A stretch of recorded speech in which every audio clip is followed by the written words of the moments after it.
From Russia to the rush on stores, which one do you think matters most to everyday Americans? Hi, everybody. I'm David Asman. Welcome to Forbes on Fox. Well, while Washington continues its endless Russia probes inside the Beltway, life is going on outside the Beltway. A new survey predicting record holiday spending this year, and with those tax cuts, Goldman Sachs now predicting a boom for the economy next year. Is that the news that really matters most to Americans right now? Let's go in focus to find out with Steve Forbes, Rich Gargard, Mike Ozanian, Elizabeth McDonald, John Tamney, and David Mercer. So, Steve, doesn't a strong economy have greater weight to voters than what the mainstream media focuses on? Well, absolutely, David. People are very happy that finally the economy is picking up some speed after 10 years of stagnation. On the Russia thing, it's been more fake collusion than actual collusion, despite all of these hearings and investigations. People want to turn that off. They know Vladimir Putin's a bad guy trying to upset our political system here. They get that. They know he spews propaganda online, on the cable stations and the like. But they're focused on, Americans are focused on, times are getting a bit better. They are indeed. And David, even a Democratic pollster like Peter Hart, he had a focus group recently and talked to a lot of Clinton supporters who were condemning Trump on everything except the economy. They did give President Trump credit for a growing economy. Well, I think we have a new normal, wouldn't you say, in that we have the first time a president with a strong economy inherited, I might add, with the lowest historical modern-day poll numbers. There's a disconnect there in that not enough people are giving him enough credit to give him overwhelming or a majority, if you will, of approval ratings. So something's off. I don't know if it is because of the Mueller investigation, a Mueller investigation, or because he hasn't passed one single piece of major legislation. We'll see if he can translate this economy into positive confidence on his presidency. And it is an open question at this point, but Emac, I just don't think the average American is going to be ignoring the fact that the economy is doing well. And Goldman Sachs says next year it's going to be doing even better. 2017, this is according to Goldman Sachs, is shaping up to be the first year of the expansion in which growth surprises to the upside. We expect 2018 to deliver more of the same. Yeah, so does Deutsche Bank and Credit Suisse. Listen, here was the new normal. Europe growing faster than the United States. Crabgrass growing faster than the United States at 1.5% growth. I mean, that was the new normal. I don't get what is going on with the Democrats today. You would have better luck getting a cracker out of an alligator's mouth and getting our tax dollars back from the Walter Mondale tax and spend Democrats right now. And, Mike, it's not only the stock market, which, of course, has been booming terrifically, but the unemployment rate has been coming down. And look what Goldman Sachs says. By the end of 2019, it'll be 3.5%. We haven't seen that since 1968. I think what's most important about that 3.5% number, David, is that it's coming with a higher percentage of the labor force actually working. So the labor participation rate has also been increasing. That's very important.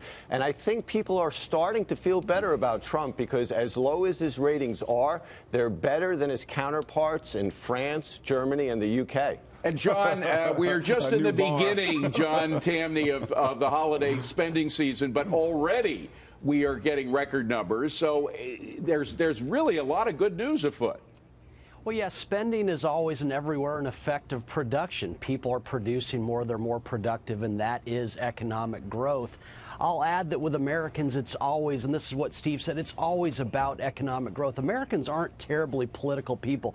Look at how many people vote in most elections. Americans, thankfully, are about producing things. Let's end this nonsense about Russia, how embarrassing for us, and focus on growing. Well, the good news, Rich, is that even in the midst of investigations and scandals, we look back to the Clinton era when Bill Clinton was president and he got embroiled in this controversy that led to his impeachment.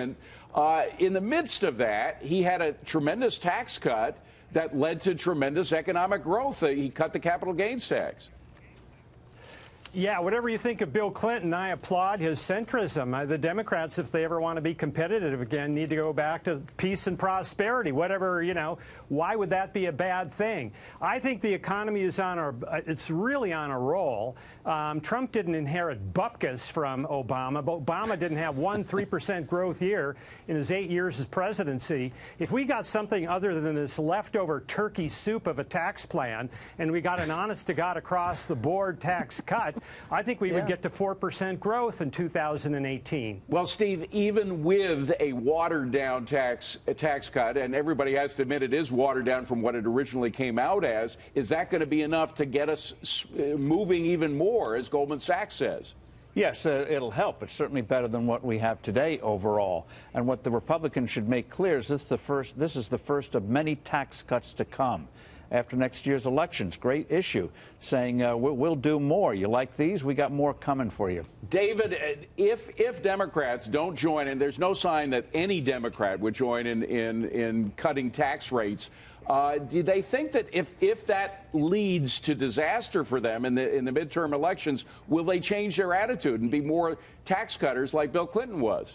What's going to lead to disaster is what's facing the Republicans, and that is a tax cut that's favoring the wealthy and hardly anybody else. That's one. Second of all, in good times, you don't need to stimulate the economy per se. You just went over a litany of positive indicators. What we need to address is the wealth inequality, et cetera, and go for additional growth. But we have a lot of growth already, and this president is not looking to work bipartisan. There were 30 Senate Democrats or more that voted for David, the here's Reagan the thing. tax cuts. I come from a long line of Democrats. I come from a long line of JFK and Reagan Democrats. My grandmother campaigned for Al Smith.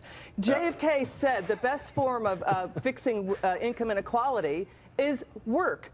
That's the best way. That's the best form of welfare. We have no Democrats now supporting tax cuts. When you had Ted Kennedy, Al Gore, John Kerry, Joe Biden supporting the Reagan tax cuts. I trust half-price sushi sold by a gas station than I trust the Democrats Party today with their non-economic policies. Elizabeth, when it comes to jobs, we've created 42 million jobs since 1961. The Democrats crushed small business net job creation. Small businesses collapsed under I want to move it out, guys, to John Tamny. John, it is clear that the Democrats are focusing on this class warfare thing, saying that the tax cuts are nothing but giveaway to the rich. And so how far do you think that's going to get the Democratic Party?